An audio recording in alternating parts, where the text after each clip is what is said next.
Assalamualaikum warahmatullahi wabarakatuh. Di video kali ini saya akan menjelaskan bagaimana caranya membuat dan mengedit blog ya. Kadang-kadang kita kalau buka file AutoCAD itu kan ada beberapa furnitur yang berupa ini grup seperti ini ya. Atau misalkan yang ini berupa blog. Jadi misalkan kalau ini kita klik yang ini saja, dia akan ini ya, blog reference. Nah, kalau grup ini kan ngeditnya gampang ya. Kalau misalkan mau kita edit, ini tinggal grup selectionnya dimatikan, kemudian kita edit satu-satu. Misalkan S-nya diganti, contohnya H misalkan ya, udah jadi. Nah kalau di sini kan nggak bisa. Nah ini cara ngeditnya, ini harus diklik 2 kali atau di double klik, baru kita bisa ngedit. Misalkan saya tambahkan di sini ya, misalkan H contoh.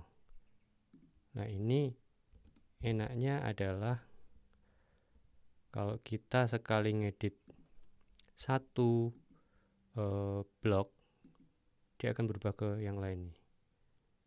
Begitu juga misalkan kalau misalkan ini ternyata ada garis diagonalnya. Nah ini kan kita harus nambahkan satu-satu ya. Misalkan ini di sini, terus baru kita copy, misalkan copy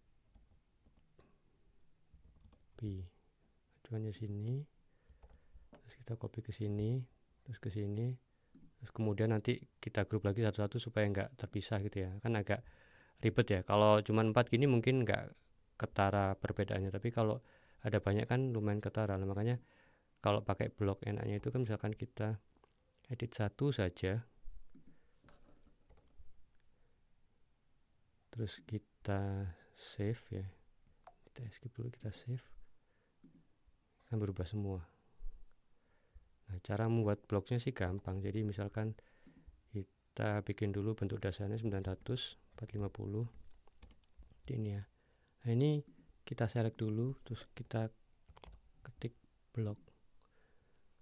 Nah ini kita pilih convert to block, ini kasih nama aja misalkan latihan, terus create block. Nah ini dia udah jadi blok. Ini nanti misalkan kita copy ya, kita copy misalkan kayak tadi ini, misalkan ada 4, terus kita edit salah satu, itu akan berubah semua. Jadi kalau di SketchUp itu kayak komponen gitu ya. Jadi misalkan ini kita buat,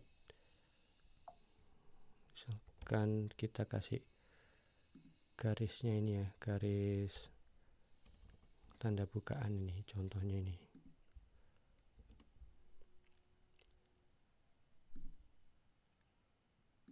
Terus kita klik save, ini berubah semua. Praktis ya. Begitu juga kadang-kadang kalau ada file yang biasanya dari klien seperti ini ya, ini kan biasanya line weight-nya beda-beda. Itu kalau kita rubah seperti ini, itu meskipun line weight-nya ini kita bikin 0,05, itu yang berupa blok itu tidak akan ngikut nanti. Misalkan ini misalkan ini kan line weight-nya 0,05, tapi kalau di PDF dia nggak akan jadi 0,5, karena ini blok hanya bisa diedit di blok editornya. Caranya tadi diklik 2 kali atau double klik. Nah masuk di sini kan, ini baru kita select semua, terus kemudian ini misalkan warnanya kita ganti white dan ini 0,05, itu baru nanti akan berubah. Karena kalau nggak kita edit dari blok editornya, dia nggak akan berubah ini. Nah kira-kira seperti itu. Semoga bisa bermanfaat untuk teman-teman yang tiba-tiba dapat file yang nggak bisa dirubah, atau ini furniture-nya kok bukan grup tapi blok, ngeditnya gimana ya. Seperti itu. Sebenarnya lebih enak kalau pakai blok, tapi ya terserah sih, tergantung masing-masing. Yang jelas sudah saya jelaskan di sini ya. Semoga bisa digunakan untuk pekerjaan selanjutnya. Wassalamualaikum warahmatullahi wabarakatuh.